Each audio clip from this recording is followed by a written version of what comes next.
네, 오늘 주님 우리 가운데 함께 하십니다. 우리 옆에 분들하고도 함께 인사하시겠습니다. 주님 우리 안에 함께 하십니다. 주님 우리 안에 함께 하십니다. 네, 오늘도 예배 자리에 함께 하시는 모든 분들의 심령과 삶 속에 아버지 하나님께로부터는 은혜와 평강이 항상 넘쳐나기를 주님의 이름으로 축복합니다.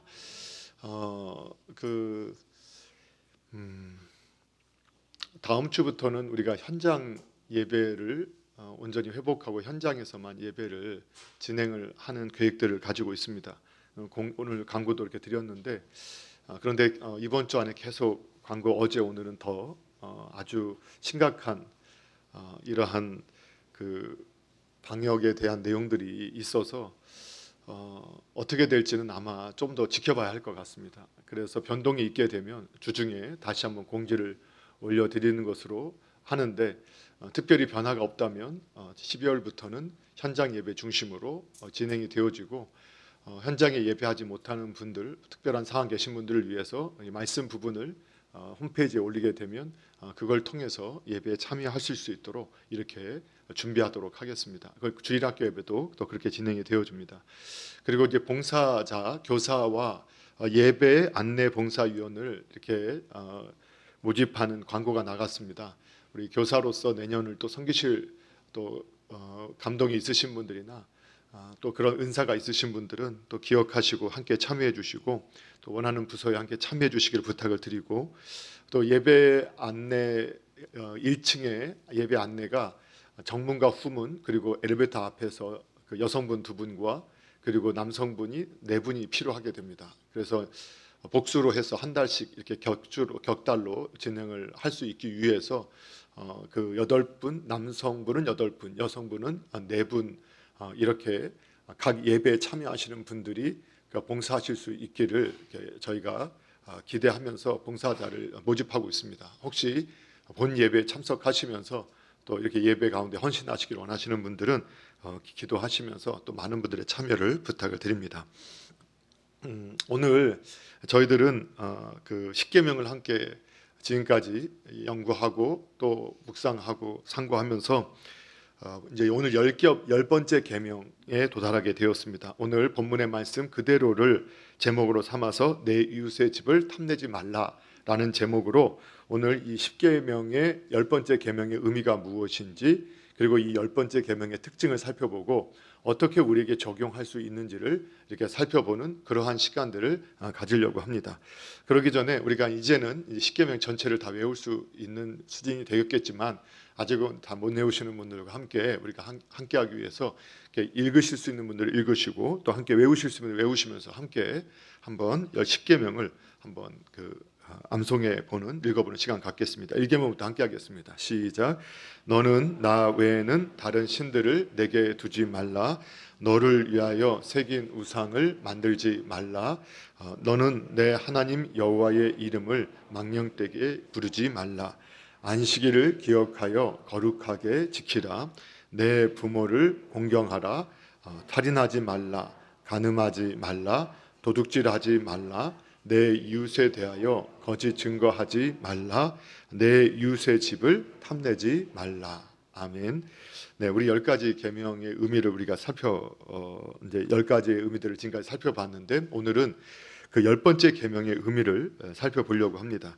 오늘 함께 읽으셨던 본문 말씀을 보게 되면 오늘 이 내 이웃의 집을 탐내지 말라 여기에 끝나는 것이 아니라 내 이웃의 아내나 그러면 그 남편 그의 남종이나 여종, 그의 소나 그의 낙이 무릇 내 이웃의 소유를 탐내지 말라라고 조금 더 확장해서 기록을 하고 있는 것을 발견하게 됩니다. 그래서 오늘 이 십계명의 그 의미는 그 핵심의 의미는 탐내지 말라라는 말씀 속에 있습니다.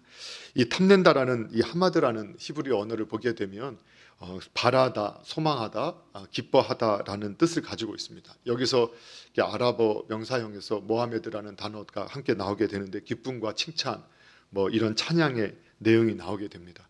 그런데 우리가 이 하마드라고 하는 이 단어가 부정형과 함께해서 부정적인 의미로 사용되어지기도 하고 긍정적인 의미로 사용되기도 하는데 이게 본문에서는 부정된 의미로 사용되어지게 되는 것을 발견하게 됩니다. 그렇기 때문에 정말 잘못된 바람, 잘못된 잘못된 방향으로 기뻐하는 것, 그리고 잘못된 방향으로 소망하는 것, 이런 것들을 전체적으로 의미하고 있는 것을 보게 됩니다. 그러면 탐욕이라는 것이, 그러면 탐심이라는 것은 무엇일까? 탐낸다라는 것은 무엇인가? 이것을 국어사전을 찾아보게 되면은 어떤 것을 가지거나 차지하고 싶은 지나친 욕심이라고 이렇게 해석을 하고 있는 것을 보게 됩니다. 어떤 것을 가지거나 차지하고 싶은데 이게 지나치게 욕심을 내고 있을 때 이것을 탐심 또는 탐욕 또 탐낸다 이렇게 표현할 수 있습니다. 그러니까 무언가를 가지고 싶은 마음, 그리고 무엇인가 하고 싶은 마음이 지나친 것, 지나치게 너무 앞서가는 그 무언가를 가지고 싶은 마음, 지나치게 또 무엇인가를 하고 싶은 마음이 탐심이 될 수 있다는 겁니다. 물론 여기서 구분해야 될 것은, 우리는 이미 지난 말씀을 연구하면서 욕구 자체는 죄가 아니고 욕구 자체는 탐심이 아니다라는 것을 구분할 수 있을 것입니다. 예를 들면 우리가 식욕이나 성적 욕구 같은 경우는 하나님께서 인간을 창조하시면서 자연스럽게 주신 욕구입니다. 이것이 이 욕구, 식욕의 욕구나 성적인 욕구 자체가 잘못된 것이 아니라 이것을 잘못 사용하게 되거나 지나치게 하나님의 뜻이 아닌 방식으로 사용되어지게 될 때 이것이 바로 탐심이나 탐내는 것, 또 탐욕이 되어지게 되는 것입니다. 그래서 우리가 하나님께서 허락하신 것 이상의 것, 또 하나님께서 금지하신 것을 지나치게 바라는 이러한 것을 탐심, 탐욕이라고 우리가 말할 수 있을 것입니다. 그래서 우리 믿음의 선조들은 이 탐심, 탐욕에 대해서 이 계명에 대해서 어떻게 이해를 하고 있었느냐, 소율의 문답 80문항과 81문항에 보게 되면 그러한 질문과 답이 나옵니다. 먼저 80문항에 보게 되면 제 10계명이 명하는 것은 무엇입니까? 라고 질문하게 될 때 이렇게 대답을 하고 있습니다. 같이 한번 읽어봅니다. 시작. 제 10계명이 명하는 것은 우리의 처지를 만족히 여기며 이웃과 그 있는 모든 것에 대하여 의롭고 사랑하는 마음을 품으라 하는 것이다. 아멘. 또 81문항에서 그러면 10계명이 금하는 것은, 10번째 계명이 금하는 것은 무엇입니까? 라고 할 때 이렇게 대답을 합니다. 함께 읽습니다. 시작. 제 10계명에 금하는 것은 우리의 처지를 부족히 여기거나 이웃의 행복을 시기하거나 한하거나 이웃에 있는 모든 물건에 대한 불의한 행동과 감정이다. 예. 이것이 하나님께서 10계명을 주신 의도라는 겁니다. 의도가 분명합니다. 먼저는 자족하는 마음이라는 겁니다. 우리의 처지를 만족하는 것, 이것은 하나님께서 우리에게 모든 것을 적당하게 주셨다라는 것을 믿는 믿음입니다. 그래서 우리가 가지고 있는 것을 부족히 여기지 않는 이러한 마음을 갖는 것이라고 우리 80과 81문항에 합쳐 우리가 정의를 내릴 수 있게 됩니다. 뿐만 아니라 이러한 마음의 자세, 하나님이 우리에게 주신 모든 것들을 만족히 여기고 부족히 여기지 않는 이러한 태도를 가지고 이웃과 그가 가지고 있는 모든 소유에 대해서 의롭게 여긴다, 정의롭게 여긴다. 그러니까 타인이 그 소유를, 우리 성경의 말씀에 보면 뭐 남편이나 아내나 또는 남종이나 여종이나 소나 낙이나 오늘 재물이나 또는 명예나 또는 여러 가지 지위나 또는 지식이나 많은 것들을 가지고 되었을 때 그것을 정당하게 여겨주라는 것입니다. 저 사람이 그걸 받은 것은 참 잘된 일이다, 옳은 일이다 라고 이해를 하라는 겁니다. 그리고 거기에 더해서 어떻게 하느냐, 그리고 그 이웃에 대해서, 그 이웃의 소유에 대해서 사랑하는 마음을 품어줘야 된다. 그 반대되는 개념을, 부정된 개념이 금하는 것에 나왔을 때 이러한 마음을 가져야지 그러한 이웃에 대해서, 이웃이 얻은 그 소유물에 대해서 아니면 성취에 대해서 시기하거나 그가 누리는 행복에 대해서 아주 억울해하고, 이 한한다라는 한자어기 때문에 한한다, 이 한스러운 한자를 쓰고 있는데 그것은 아주 억울해하는 겁니다.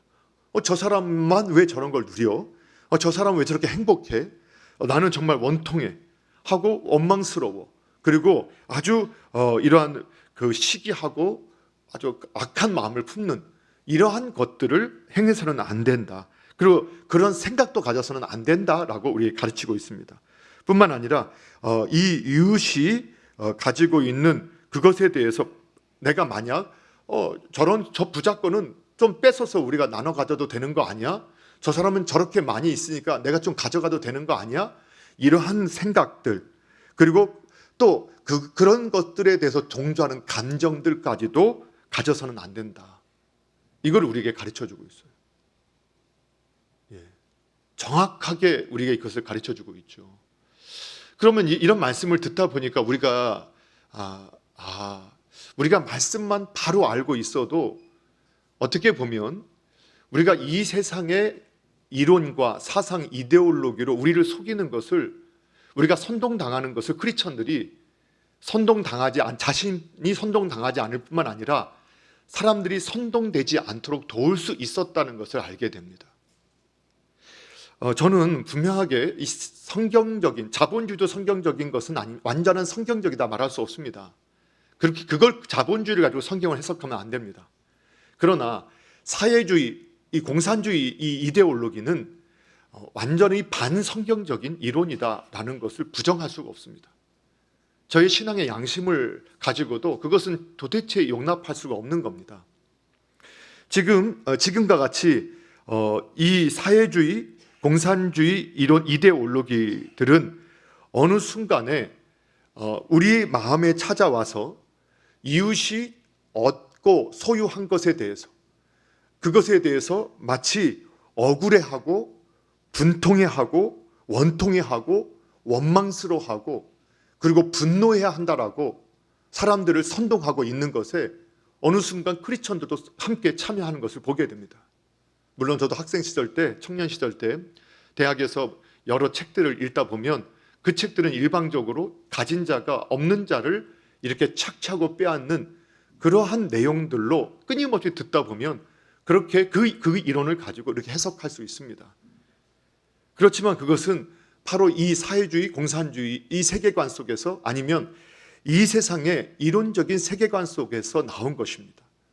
그런데 오히려 성경은, 오히려 우리는, 크리스천들은, 하나님을 섬기는 사람들은 이웃이 정당하게 노력한 것에 대해서, 그가 얻은 지식, 지혜, 지위, 명예 또는 소유에 대해서 오히려 기뻐하라고 말씀합니다.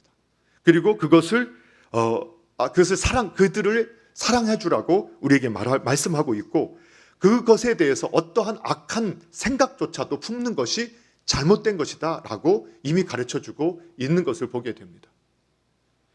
이러한 태도를 가지고 우리가 정당하게 벌 수 있고 또 얻을 수 있기 위해서 바른 방향으로 나아가기를 권면하고, 그러한 사회적인 제도가 완비될 수 있도록 크리스천들이 애써 만들어가고, 그리고 오히려 일하지 아니하거든 먹지도 말라 했던 것처럼 노력하지 않는 자, 이 공평한 것은 뭐냐면 수고한 대로 거두는 것이 공평한 것입니다. 수고하지 않고 거두려고 하는 것이 불공평한 겁니다. 그런데 마치 모두가 똑같이 나누는 것이 공평한 것인 것처럼, 분배의 이 공평을 공평인 것처럼 우리를 속이고 있을 때, 수고한 대로, 그것이 그대로 수고한 대로 분배되어질 때 이것이 정의롭고 공평한 것이라는 이러한 가르침을 우리들이 확신하셔야 됩니다. 예, 이러한 가르침, 기준을 가지고 우리가 볼 수 있어야 된다. 그것에 지나친 것이 오히려 그것이 아무리 선한 것을 가장하고 또 그러한 것을 가지고 사람들을 선동하고 1대 9, 2대 8, 3대 7로 선동하고 우리는 7을 위한다, 우리는 8을 위한다, 우리는 9를 위한다 하면서 끊임없이 한쪽을 계속 쳐서 없애가면서 나누게 하고 분열하게 만들고 서로를 갖다가 원망하게 만드는, 그래서 어느 순간이 보면 같은 민족, 같은 지역에 있는 사람들도 서로가 화합하지 못하고 서로를 분노하게 만들어버리고 그것을 이용해서 자신들의 이기적인 목적을 만들어가려고 하는 이러한 세력들에게, 이러한 악한 영들에게 속아가게 되는 이러한 것들을 우리가 보게 되어집니다. 사랑하는 성도 여러분, 크리스천들은 정당한 소유, 정당한 그들의 누림, 정당한 그들의 지식과 그 권위를 인정할 수 있어야 합니다. 그걸 원망하거나 불평해서는 안 됩니다. 오히려 축복해야 합니다. 그리고 불의하게 그것을 취하려는 마음도 가져서는 안 됩니다. 또한 그러한 감정도 가져서는 안 된다. 그 사실을 꼭 기억하시기 바랍니다. 그 탐심은 정말 악한 것이다 라는 것을, 모든 악의 뿌리가 되는 것이라는 것을 우리에게 말씀해 줍니다. 자, 그것을 더 분명하게 오늘 이 10계명의 10번째 계명의 특징을 우리가 살펴보면 나오게 되는데, 이 10번째 계명은 분명한 특징이 있습니다. 그것은 무엇이냐?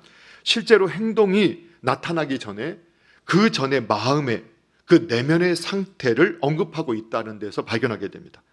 바로 이 10번째 계명을 통해서 하나님의 관점, 그리고 하나님의 법과 세상의 관점, 세상의 법의 차이점이 무엇인지를 우리에게 분명하게 설명해 주고 있습니다. 세상에서 나타나는 세상의 가치, 법은요, 관점은 행위로 드러난 것, 그리고 그 드러난 것만 가지고 판단을 합니다. 그런데 하나님의 관점, 하나님의 법은 마음의 내면의 그 양심의 동기까지도 분명하게 하나님께서 보고 계시고 심판하신다라고 우리에게 말씀하고 있습니다. 하나님이 없는 사람이라면 이것이 아무런 영향을 미치지 않겠지만, 정말로 하나님을 섬기고 하나님을 모시고 살아가는 성도라면 이것을 부정할 수가 없습니다. 하나님의 다스림은, 하나님의 통치는 단순하게 보여지는 외적인 현상뿐만 아니라 인간의 개개인의, 그리고 모든 인류의 영혼들, 그리고 양심, 내면의 문제까지 인간의 법이 미치지 아니하는 내가 개인이 상상으로 아니면 이데올로기 사상으로 사상을 가지고 내가 사고하는 그 사고의 틀까지도 하나님은 다스리고 계시고 지배하고 계신다라고 말씀을 하고 있습니다. 그래서 하나님은 사람들은 식별할 수 없는 그 문제까지도 하나님은 보고 계시고, 그것을 가지고 사람의 생각, 욕심, 이것들을 정죄하실 수 있다라고 우리에게 말씀하고 있습니다. 그런데 우리는 우리의 생각, 내 개인의 생각과 욕심이 행동으로 드러나지 않는 이상은 사람들에게 비난을 받지도 않고 또 정죄를 당하지도 않고 또 스스로도 그것을 내가 잘못됐다고 인식하지 못하는 경우들을 저희들이 보게 됩니다.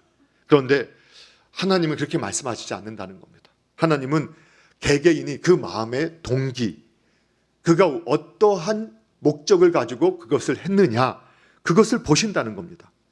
그래서 이 말씀, 이 탐내지 말라라는 이 말씀 속에서 하나님은 오히려 우리가 하나님 앞에 모든 계명, 하나님의 뜻에 순종하되 외적인 순종뿐만 아니라 내면의 마음에서까지도 적극적으로 하나님의 뜻에 순종할 것을 요구하는 말씀이기도 합니다.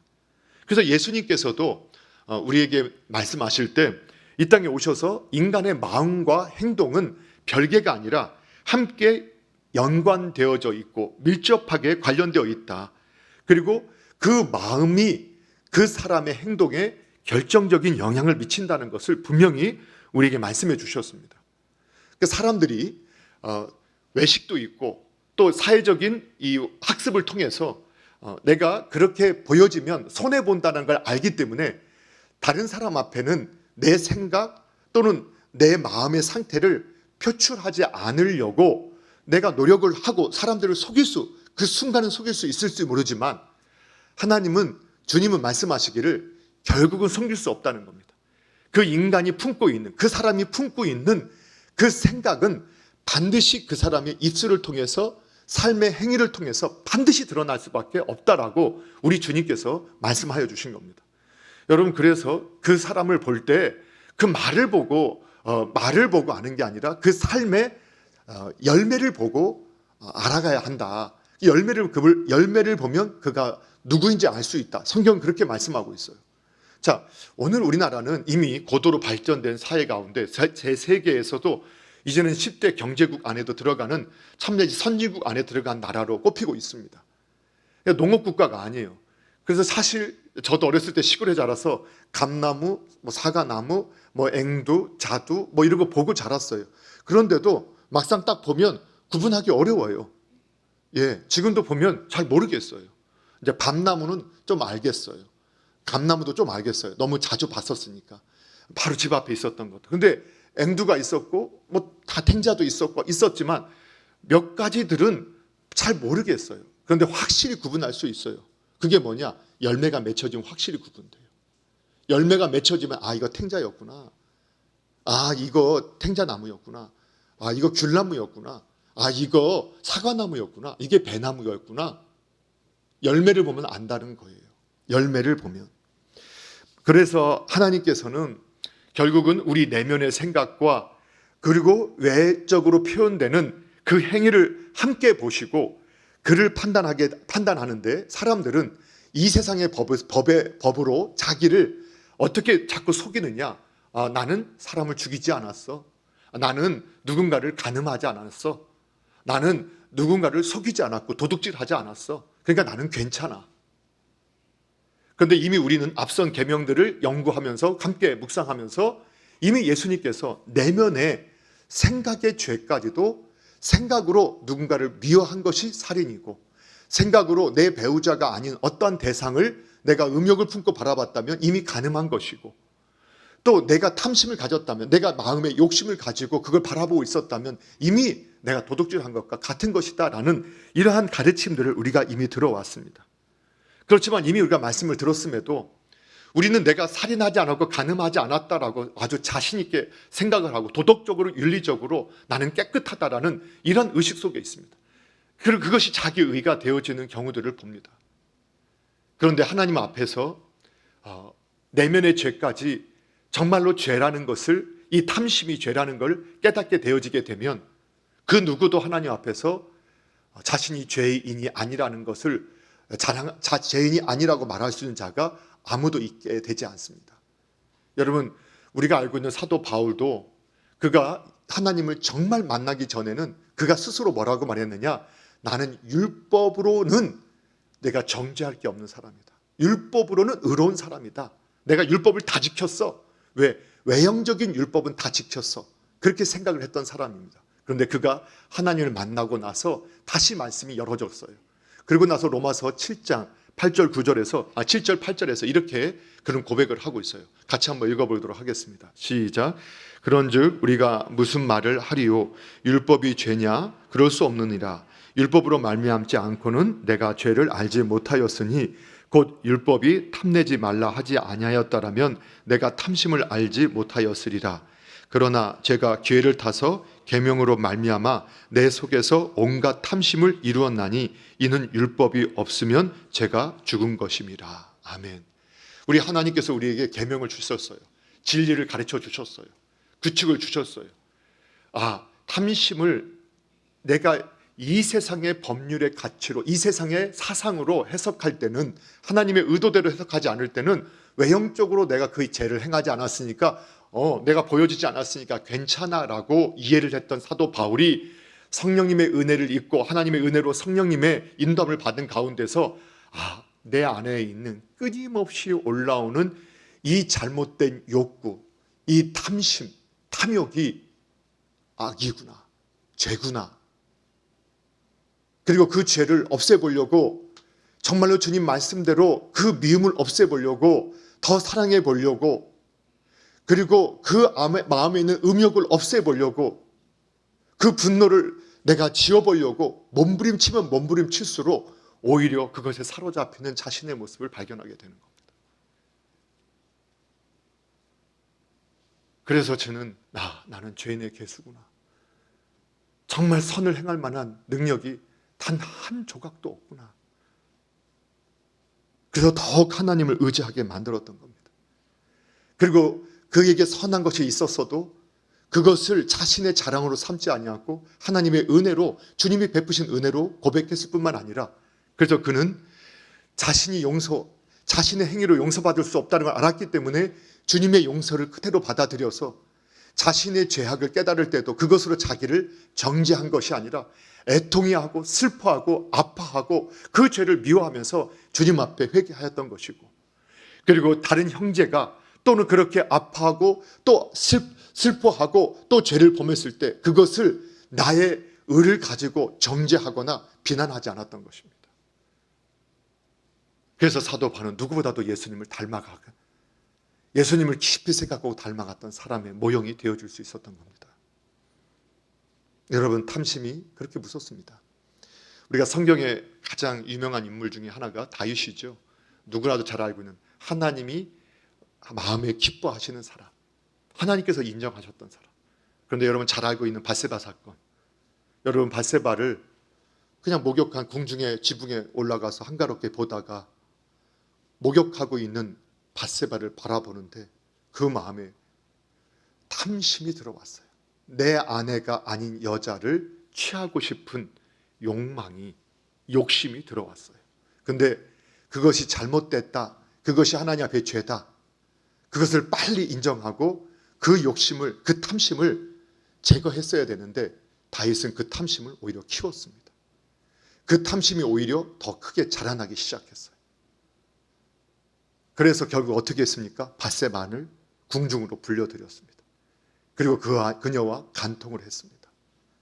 그리고 그녀가 임신을 하게 되자 그냥 모른 척하고 하룻밤 지낸 것으로 그냥 감추려고 했는데 임신이 되어지게 되자 이제는 우리아를 불러들입니다.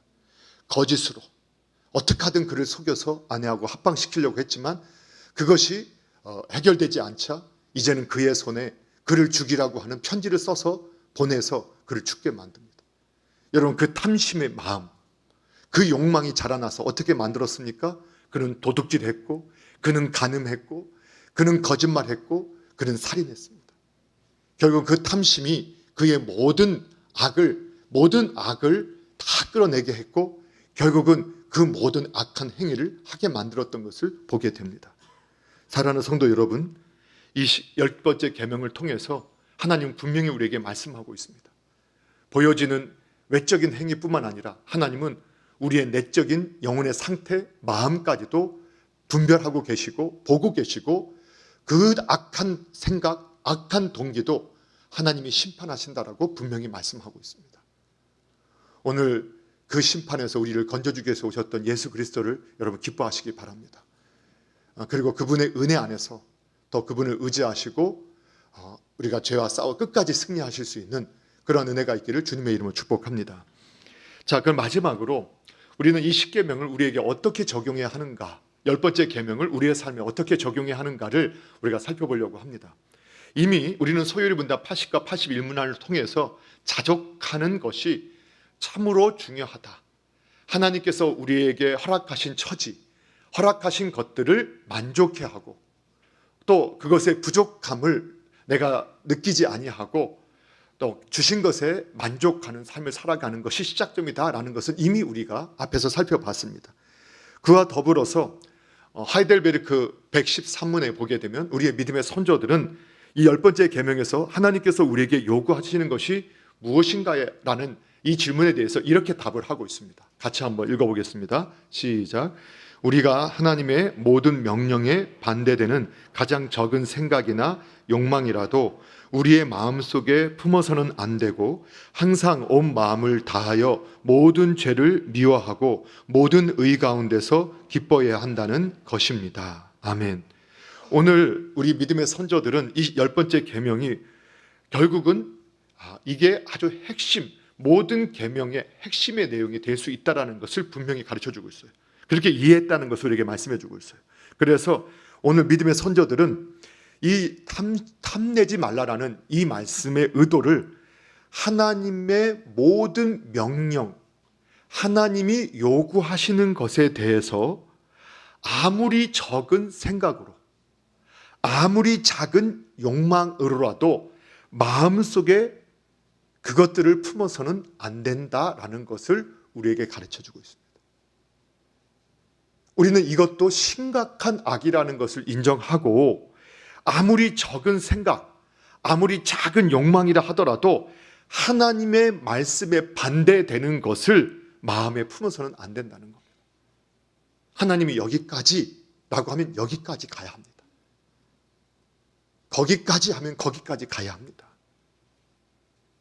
사람의 철학, 사상, 이데올로기 그리고 우리의 경험이 이것이 하나님의 기준이, 우리의 삶의 기준이 되어서는 안 되고 그걸 가지고 오히려 하나님의 법마저도, 하나님의 말씀마저도 우리가 바꾸려고 하는 이러한 시도들이 지금 얼마나 이 시대에 여러 교회 가운데 일어나고 있는 현상들입니까?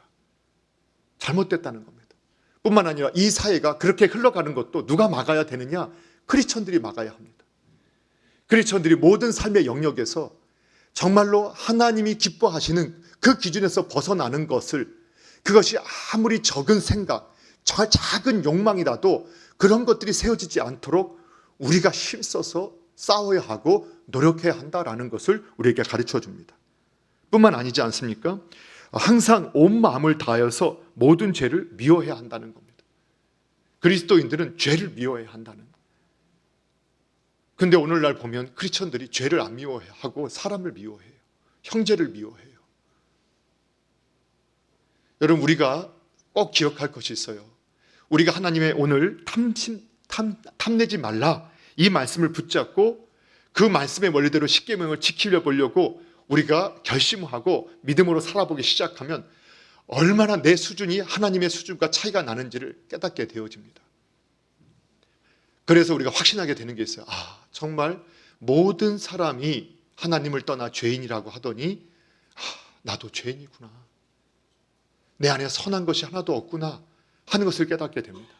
그런데 오늘 저와 여러분, 내가 죄인인 것처럼, 죄인 가운데 구원받은 것처럼 우리 교회당 안에 있는 모든 성도님들이 죄 가운데서 구원받은 겁니다. 우리 부모님도 죄 가운데 구원받으신 분들입니다. 우리 자녀도 죄 가운데 구원받은 분들이에요. 미워하면서 닮아간다는 말 여러분 들어보셨나요? 미워하면서 닮아간다. 분노해요.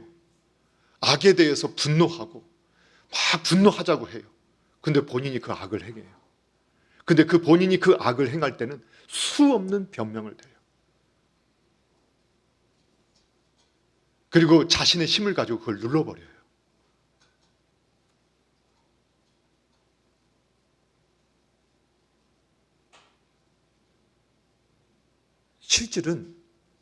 실은 그가 마음대로 하고 있는 그의 모습이 식이 나고 질투나고 부러웠고 그것에 대한 원망이었고, 나와 비교해서 그가 누리고 있는 것에 대한 그 불만, 불평을 표현한 것이 아니었을까. 그렇기 때문에 그가 그 위치에 가거나 그러한 자리에 가게 되면 그는 그보다 더 교묘하게, 그들의 앞선 사람들이 행했던 것보다 더 교묘하게 그것들을 회책하고 행하는 것들을 저희들이 보게 되는 겁니다. 그래서 여러분, 우리가 하나님 말씀에 순종하기 위해서 죄는 미워하셔야 돼요. 극단적인 예지만 부모님이 정말로 자녀를 폭력으로, 가학적으로 이렇게 육체에 고통을 주고 정신적으로 고통을 주고 하는 이 행위들은 잘못됐습니다. 아무리 부모님이라도 그 잘못된 겁니다. 그 잘못됐다고 인정해야 돼요. 그러나 부모님은 긍휼히 여기시고 사랑하셔야 돼요. 내 속에서 낳은 자녀도 여러분 얼마나 때로는 사랑하기 어려운지, 그런데 그 잘못된 행동들, 그 버릇없는 행동들 잘못된 겁니다. 그 잘못된 겁니다. 그걸 잘했다고 인정하면 안 됩니다. 그러나 그 죄가 미운 것이지, 그래도 자녀를 사랑해야 합니다.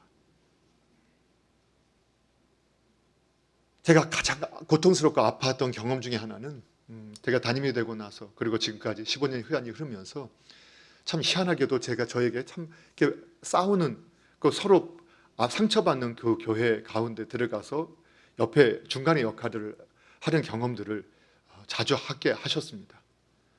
너무 고통스럽고 아픈 것은 바로 얼마 전까지 서로 축복하고 서로 사랑하고 격려했던 사람들입니다. 그런데 어느 순간 처음에는 죄를 미워한다, 그 죄가 잘못됐다라고 지적했던 사람들이 오히려 그 눈에 분노와 악의와 저런 사람과는 나는 함께 할 수 없다라는 이러한 이 악한 것들이 활활 타오르면서 하나님의 이름으로 서로를 저주하고 서로를 비난하고 하는 모습들을 보게 된다는 겁니다. 여러분, 교회가 이렇게 솟고 있듯이 오늘날 우리 민족 안에도 오늘 크리스천들이 깨어있지 못하기 때문에 이렇게 선동하는 세력들에 의해서 사람들이 계속해서 나눠지고 세상의 이데올로기를 가지고 이 모든 걸 해석하면서 서로를 미워하게 만들고 분열하게 만들고 어떤 특정한 집단이나 개인들에게 이용당하게 되는 것들을 저희들이 보지 않습니까? 이것이 참으로 어려운 것입니다. 어쩌면 그렇게 행할 수 없는 것입니다. 죄와 그 사람을 분리시키는 것이 너무나 어려운 일일 수도 있습니다. 그럼에도 불구하고 우리는 죄를 미워하고 사람에 대해서 주님의 마음을 품을 수 있어야 합니다. 아멘이신가요? 예. 그런데 참 어려워요. 사실 그렇게 할 수 있는 사람이 극히 드물어요. 그러면 또 이제 여러분이 말씀을 듣다가 목사님, 그러면 십계명 뭐하러 설교하셨어요? 어차피 못 지킬 건데. 괜히 죄책감만 심어주려고 하신 거예요? 이렇게 이제 말씀하실 수도 있겠죠. 예. 그래서 그건 다음 주에 제가 또 설교를 하겠습니다. 내가 다음 주에 설교를 하고, 오늘은 여기에 대한 초점을 맞춰서. 그럼에도 불구하고 하나님의 말씀 앞에서 우리는 우리 자신을 비춰봐야 합니다. 끊임없이 자기를 비춰봐야 합니다. 우리는 그 말씀을 보고 상대방을 비추려고 쫓아다니면서 봐라 하는데 사실 말씀은 나에게 비추는 것입니다. 그리고 그 모든 의의, 그래서 바르게 정말 우리가 계속 정직하고 진실하고 하나님의 말씀의 방식대로 살아가는 사람이 누리는 그 명예, 그 지위, 그의 부, 그의 소유를 기뻐해야 하고 즐거워해야 한다. 여러분, 저와 여러분이 그러한 길을 가기를 주님의 이름으로 축복합니다. 그러기 위해서 똑같은 말씀이지만 우리가 우리의 기준을, 이 탐심을, 탐내는 것을 극복하기 위해서 자족하는 마음, 이것을 가지기 위해서 꼭 필요한 것이 있습니다. 그게 뭐냐? 바로 기준을 바꾸는 겁니다. 어떤 기준을 바꿔야 되느냐? 특별히 우리 간의 행복의 기준을 바꿔야 합니다. 오늘날 이 세상의 철학과 사상은 내가 가지지 못했거나 내가 없기 때문에 불행한 것이고 무엇인가를 가지면 너는 행복하게 될 것이다 라고 우리를 속이고 있습니다. 그래서 뺏어서라도 가져야 된다라고 우리를 속이고 있습니다. 그러나 오늘 성경은 우리에게 뭐라고 말씀하느냐? 인간이 불행한 이유는 하나님 없이 살기 때문입니다. 정말 저와 여러분이 하나님을 모시고 하나님이 실제하시는 분을 믿는다면 인간의 행복은 어디서부터 온다라고 성경이 말씀하느냐? 하나님을 기뻐하는 것으로부터 행복이 옵니다.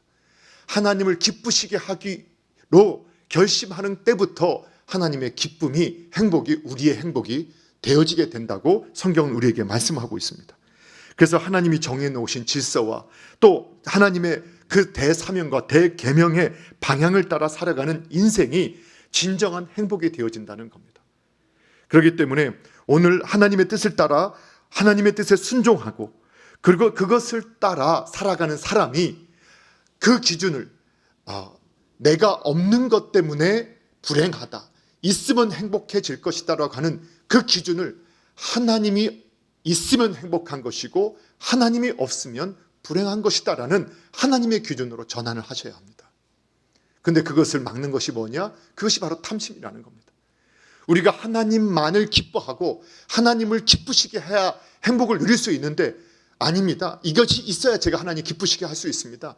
내가 이것을 가지고 있어야 하나님 기뻐할 수 있습니다 라고 우리가 자꾸 하나님 말씀이 아니라고 우리의 믿음으로 하나님의 믿음을 우리가 거부하는 겁니다.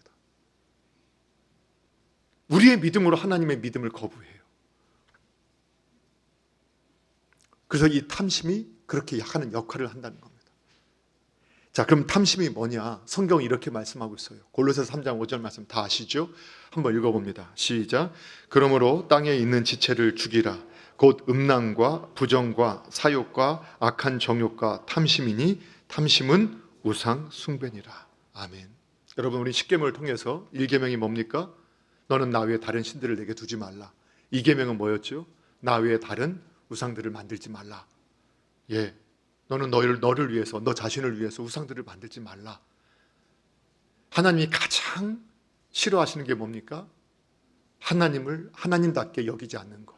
우상 숭배입니다. 그래서 우상 숭배의 죄를 하나님은 극악히 극악으로 보고 계시고 가장 하나님이 싫어하시는 것이 우상 숭배입니다. 그런데 탐심이 바로 우상 숭배라는 겁니다. 다시 말하면 이 탐심은 모든 악의 뿌리입니다. 그래서 모든 악의 뿌리라서 그 뿌리가 되는 이 탐심은 곧 우상 숭배이고 이것이 가장 큰 죄악이라고 성경이 해석을 해주고 있는 겁니다. 그래서 이 탐심은 결국 어떻게 작용하느냐? 자기를 강화시킵니다.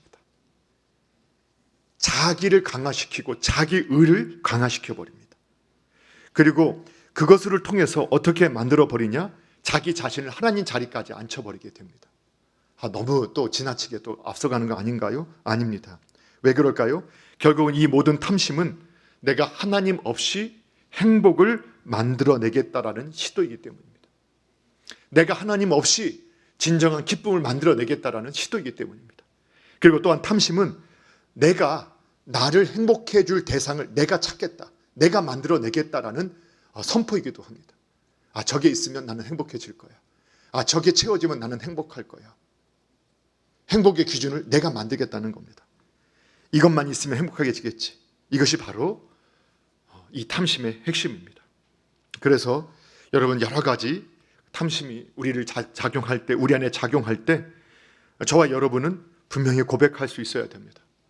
이 탐심은 본질적으로 하나님의 자리에 이 욕망이 자리 잡는 것이고 결국은 내가 하나님이 되겠다 하는 믿음의 그 악의 고백이 될 수 있구나라는 것을 여러분 인식하셔야 됩니다.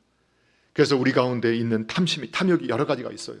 재물, 물욕, 그리고 성욕, 성적인 욕구, 명예욕, 권세욕, 이런 것들이 있죠. 잘못된 것이, 욕구 자체는 잘못된 것이 아니라겠습니다. 바르게 물질을 벌어서 가난한 자를 섬기고 하나님을 섬기기 위해서 그 성적인 욕구를 내 배우자와 함께 즐거워하고 그리고 생육하고 번성하는 데 사용하기 위해서 그 명예를 가지고 그리고 내 그 명예, 하나님 자녀라는 그리스도인의 명예를 지키기 위해서 더욱 정직하고 진실하게 살고자 하는 그러한 도구로 이 욕구들이 사용되어질 때는 얼마나 아름다운 것입니까? 그 하나님 주신 그 지위, 권세를 얘를 가지고 내가 정말로 사랑하고 섬기는데 그 권세를, 그 힘을 사용하겠다 할 때 그 욕구는 아름다운 것입니다. 그러나 그것이 잘 지나치게 되어질 때, 욕심이 되어지게 될 때 그것은 악이 되어진다고 우리에게 말씀하고 있습니다. 그러면 이 누가 탐심의 종이 되어지느냐? 그 근본 안에는 비교가 있습니다. 남들과 비교하는 가운데서 사람들은 시기가 나오고 원망이 나오고 불평이 나옵니다. 왜 나하고 같이 있었는데 어렸을 때는 나보다 훨씬 못했던 친구였는데 그때는 별 볼 일 없었던 사람인데 그 잘못된 자존심 그리고 그 비교의식, 거기서 시기와 질투가 나옵니다. 그 탐심이 그 비교를 불지르게 하고 그것이 살아나게 만들고 그렇게 우리를 유혹하고 있다는 것을 여러분 기억하셔야 합니다. 그래서 사랑하는 성도 여러분, 부모님들도 자녀를 비교해서는 안 됩니다. 자녀들도 부모님을 비교하지 마십시오. 다른 회사를 비교하지 마시고 그리고 그 안에 악을 키우지 마시기 바랍니다. 그들이 하나님 주신 그 모든 처지를 기쁘게 누릴 수 있도록 축복하시는 분들이 되시기를 주님의 이름으로 부탁합니다. 그래서 삶의 자족, 마지막 말씀입니다. 잠언서 30장 8절 9절 말씀 다 알고 있죠? 한 지혜자가 이렇게 기도합니다. 그 기도의 내용입니다. 함께 있습니다. 시작. 곧 헛된 것과 거짓말을 내게서 멀리 하오시며 나를 가난하게도 마옵시고 부하게도 마옵시고 오직 필요한 양식으로 나를 먹이시옵소서. 혹 내가 배불러서 하나님을 모른다 여호와가 누구냐 할까 하오며 혹 내가 가난하여 도둑질하고 내 하나님의 이름을 욕되게 할까 두려워함이니이다. 아멘.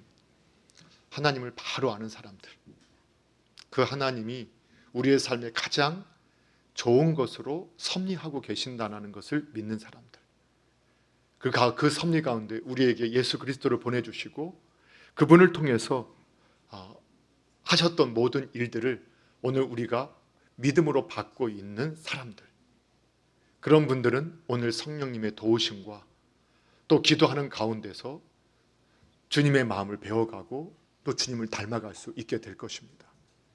그러한 분들이 살아가는 그 삶의 여정 가운데 하나님께서는 그가 하고 있는, 그가 머물고 있는 그곳을, 그 일을 하나님의 영광의 일로 바꿔가실 것이고 영광의 장소로 바꿔가실 것입니다. 그것을 믿으시고 오늘 저와 여러분이 오늘 주님의 10번째 계명, 다른 분을 비치지 마시고 나를 비춰보면서 주님 앞에 설 수 있게 되기를, 그리고 끝까지 주님을 닮아가기 위해 몸부림치는 복의 통로 되기를 주님의 이름으로 축복합니다. 기도하겠습니다. 하나님 아버지, 감사합니다. 오늘 10번째 계명을 우리가 함께 말씀을 듣게 됩니다. 그 원리를 주님 저희들이 알고 있었지만 오늘 다시 한번 우리가 말씀을 묵상하고 또 연구하고 적용해 봅니다. 주님, 우리 안에 있는 이 잘못된 탐심, 욕망들을 주님 제거하여 주시고, 그리고 그 죄의 종이 되지 않게 하여 주시고, 죄를 다스리며 또 주님의 선한 뜻을 이루는 복의 통로로만 주님과 동행하게 하시고 주님께 영광 돌리게 하여 주시옵소서. 예수님의 이름으로 기도하옵나이다. 아멘.